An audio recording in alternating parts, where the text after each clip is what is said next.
All right, let's talk about servers. You've heard the word thrown around a ton, right? And maybe you picture some giant blinking machine humming away in a super cold, dark room.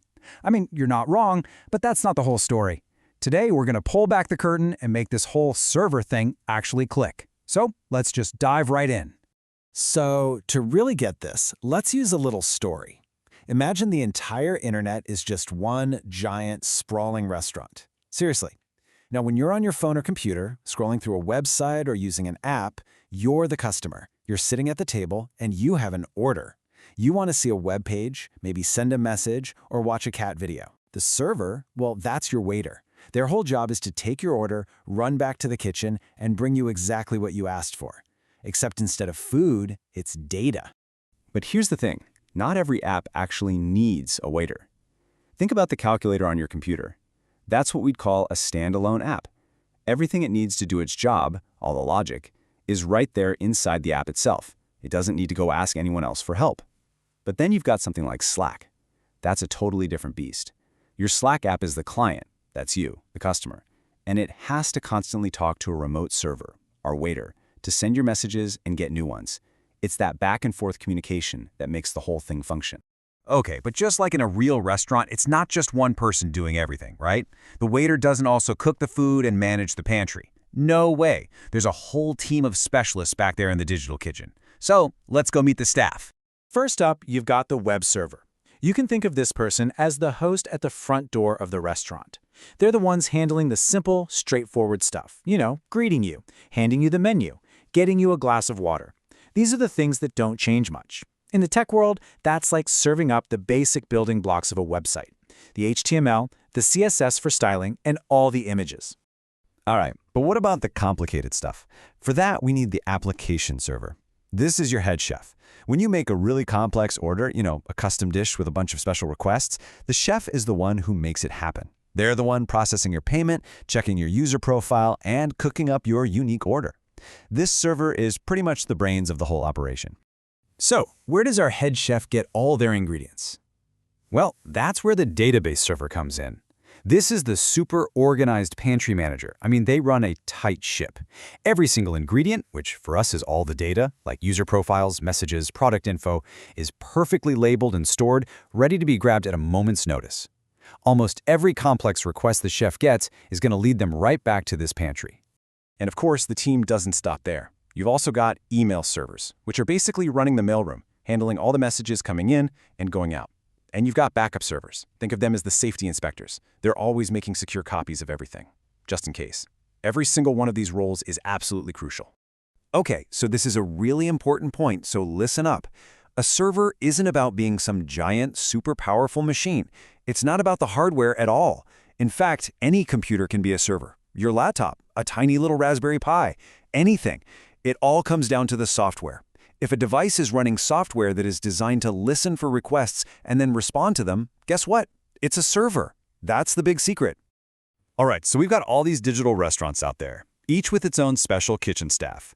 But with literally billions of them on the internet, how on earth does your computer find the right one? Well, it all comes down to the digital address book.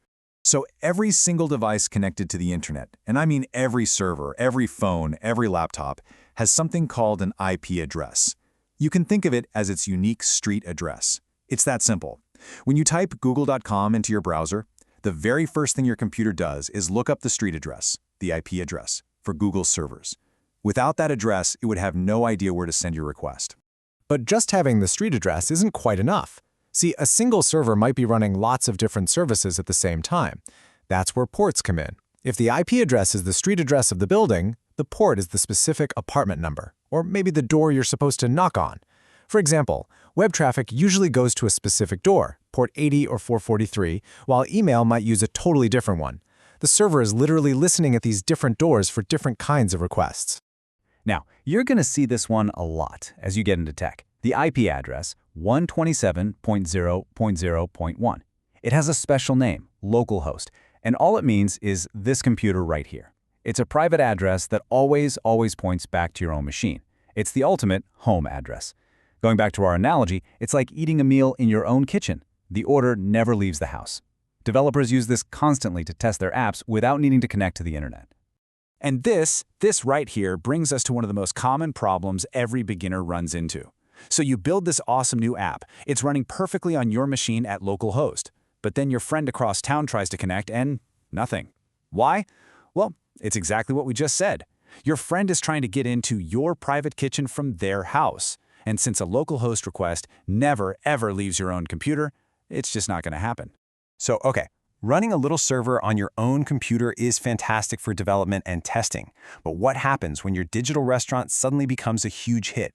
What happens when you've got thousands or even millions of customers lining up? You got to scale up and fast. This is exactly why you hear so much about businesses moving to the cloud. And look, this isn't just a feeling I have. The data is super clear on this. A big survey by IDC found that the #1 thing companies are moving to the cloud is, you guessed it, their websites and web apps. It's the single biggest reason for cloud adoption, and it's all because of the incredible flexibility and scale you get. And here's the why in a nutshell. Trying to run your own big server is like owning your own restaurant building. If you get a massive crowd one night, what are you going to do? You can't just build an extra dining room in 5 minutes, and if the power goes out, well, that's your problem to fix. But the cloud, that's like renting a spot in a giant food hall. Need more space for a dinner rush? Done. Instantly. And if there's a problem with the building's maintenance, the food hall management takes care of it for you. You just focus on cooking. Okay, let's wrap up with some super practical advice, because I guarantee you, as you start working with this stuff, you are going to run into connection problems. It's not an if, it's a when. So think of this as your first day on the job troubleshooting checklist. When things aren't connecting, just come back to these 3 simple checks. First, check the IP address. Are you sure you're going to the right street address? One tiny typo and you're in the wrong neighborhood entirely. Second, check the port number. Okay, you're at the right building, but are you knocking on the right door? And third, and this one is huge, check the host. Is your server only listening on localhost? In other words, is it a private dinner party just for you in your kitchen? Or is it listening on 000, which basically means the open for business sign is on and it's ready to serve the public? And that's really it. You've now had a full tour of the digital kitchen. You see how the customer places an order, how the whole team of specialized servers works together to get it done, and how to find any restaurant on the internet using its address. The kitchen is officially open. So the only real question left is, what are you going to build?